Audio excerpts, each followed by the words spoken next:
How are you not angry? This is something that I get asked a lot, especially for those of you who know my past, right? Like, I'm a cult survivor, I'm out of an abusive marriage, a misogynistic religion. I had a huge issue when it came to my relationship with food and my body that was almost game over for me.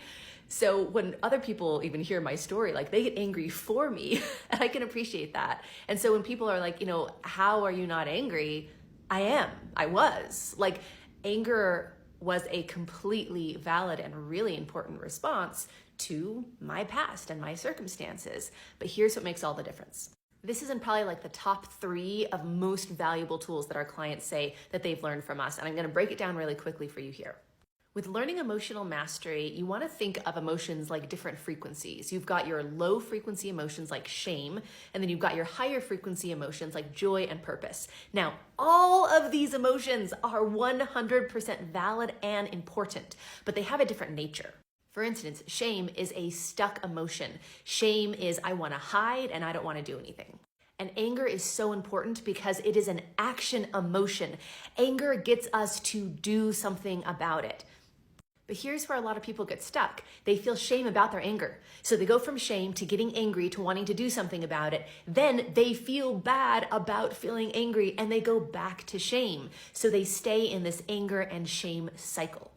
Now, if you want to live in these higher frequency emotions like joy and purpose, what you need to do is fully process the shame and the anger to truly embrace those emotions so that they can move through you.